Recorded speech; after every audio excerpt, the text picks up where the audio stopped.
I've seen people with bright futures be afraid of success way more than people are afraid of failure. Success carries a heavy burden, a lot heavier than the burden of failure. Normally people can easily fail and not think twice about it. But once you've succeeded, you want to kind of continue to do that, and that then requires a payment.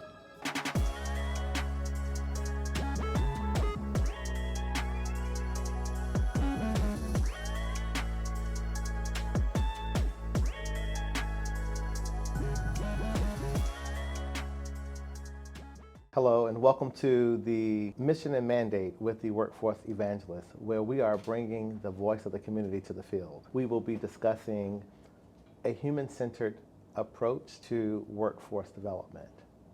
I'm joined by a colleague today, Courtney Grant, who's the CEO and founder of Carolina Canyon Corporation, also known as Invest C3.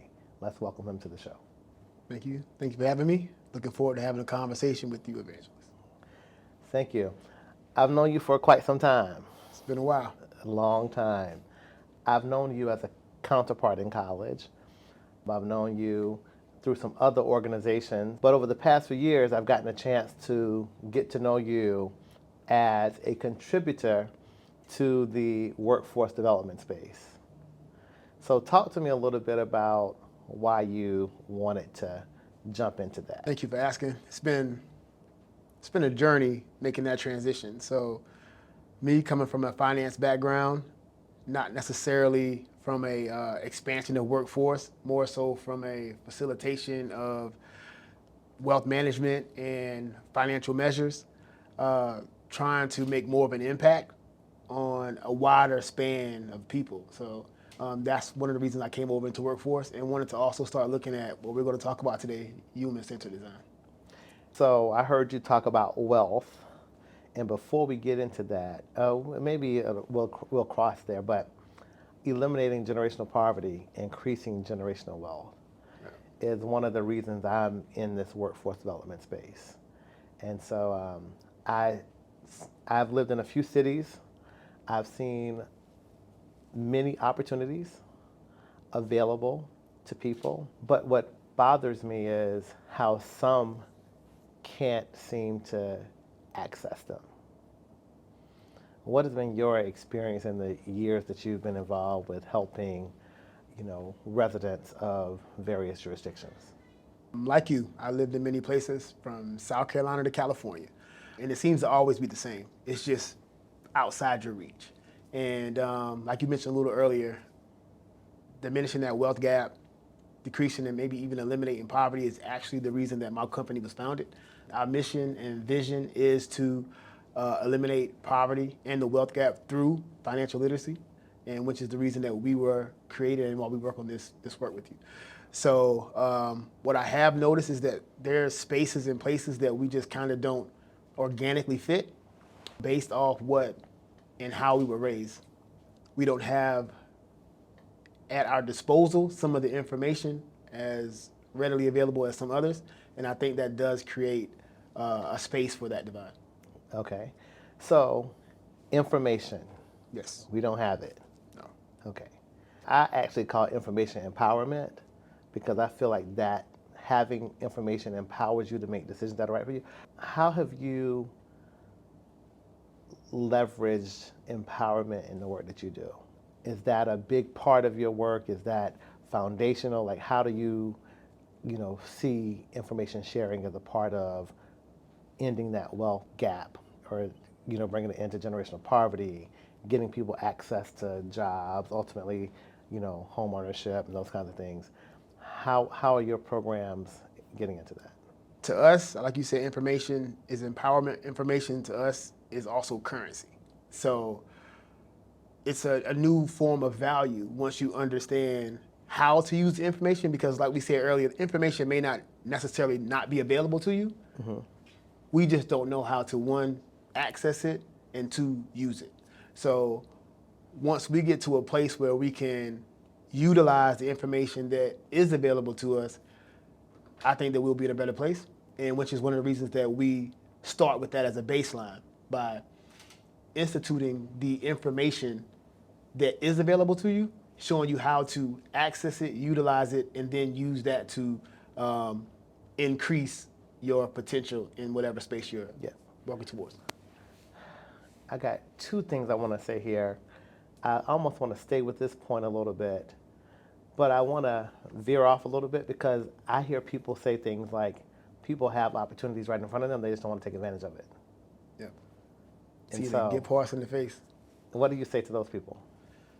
Don't be afraid of opportunity. I've seen people with bright futures be afraid of success way more than people are afraid of failure. Success carries a heavy burden, a lot heavier than the burden of failure. Normally, people can easily fail and not think twice about it. But once you've succeeded, you want to kind of continue to do that, and that then requires a payment. So, Any, without, names, of course, any success story that you're happy about? personally, success stories are, I guess, relative, but the person I'm sitting beside is a success story that I'm ecstatic about. I tell people about all the time. I'm extremely proud of him. I think he mentioned a little earlier that we've known each other for a very long time. And that very long time started in South Carolina at a small HBCU called Benedict College in Columbia, South Carolina. And from there, he's built something very special here in Washington, in the District of Columbia, Washington, D.C., something that we can all be proud of, something that we can all talk about and celebrate. And to that, it would be you, brother. Yeah. Ditto. Thank you. I mean, we've come a long way from dirt roads. Absolutely. But we still enjoy going to the dirt roads. One thing I like to do is talking about success. I do like to have pictures of people that I've helped. And I like to have them out in the open. And so at any given moment, like on the trying days, on the days that, I don't know, the cities are going haywire, or you get the email from, an agency or another adult, and these are trying days. Like now I have to go to one of those pictures and remind myself, this is why I do the work. Right. Who's that person for you that you keep, a visual of, that this is why I do this? That person to me would be my daughter. So I have a 14-year-old daughter. She just started freshman year in high school. She's a little band member. She plays the flute. And I couldn't be more happy and proud to be her father. Also being able to give her a positive role model, not just a positive role model, but a positive male role model. And on those days when it's, like you said, tough, it's hard to get up, hard to respond, you got 100 emails waiting on you and 25 people, I know that if I don't do it, she'll go without. Yeah. So I make sure that doesn't happen. Yeah. Yeah.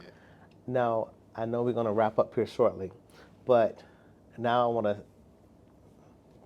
transition over here to the work we've been doing and think about, I know we've been involved with human-centered design, and a big part of that is the empowerment. And we've had, people, we help them to understand the skills they possess. We help them to understand what the job market is like. And in my organization, we've gotten some good feedback from individuals we work with. How about the individuals you're working with? How are they feeling about having a system that focuses on their specific needs? I believe it's very important, one, to make sure that the people are at the center instead of whatever the technologies are or the other way around. And I think at this point, they're starting to realize that we actually have a cohort that are underway right now in the process of workforce development, resume building, getting them ready to go back into the workforce. And everything is centered around how they view and what they need to be able to be successful in the market. And it's increased their enthusiasm, their satisfaction, and hopefully it's going to translate to their ability to be replaced into this workforce. And I think it's interesting because we've had some shows here and we've had people talk about like the jobs that are available. And a lot of times the jobs, people say all the time, there are tons of jobs, why don't people have them? Right. But when we start looking at it, it comes down to like, will these jobs allow you to take off from work if you have a sick child or if you need to care for yourself? Like, can you go on a vacation? And with a lot of the jobs that are available, the answer to those questions are no. And so when we think about human-centered, like, it says that the hiring managers have to understand too, like, folks want to choose the kind of job that will allow them to have a good way of life. And that means if I needed a day off, I need to be off. and still get paid. Right. So I always like to talk about the human-centered approach because it's just a new day in this space. I've been in this space for a while, and I remember we were training people to go to this particular job, whether they thought they'd like it or not. And so now we're at a place where people want to contribute based upon the skills they possess. So any closing words you'd want to perhaps share on behalf of a young person that you've worked with? So like in terms of what you've learned, like would you want to bring that voice of anyone to share it with the viewing audience out there? I would say just try hard, keep trying. And if you think it costs too much to try and do your best, wait until you get that bill for regret. Well, there we have it. Here we are talking about just working, the things that we've learned. I think we've had some personal triumphs that we're excited about. Odds were certainly against us. But I do like this whole point about the cost towards success is never going to be higher than the cost of regret. Absolutely. And I appreciate you for coming today. And, Thank you for having me. We'll chat some other time. Absolutely. Thank you. All right. This is Cedric Thompson, the workforce evangelist, coming to you with a mandate. Here we today talked about a human-centered approach to workforce development. And what we've learned is that the persons that we are working with and working for has to remain central to all that we do. And the way that we go about doing that is by giving them the information so that they can actually make decisions for themselves. And so this requires us to understand what the needs of the individuals are and not the interest of, other factors and forces. And so what I say to you all is, design systems where you can know exactly what a person wants to do in terms of the world of work.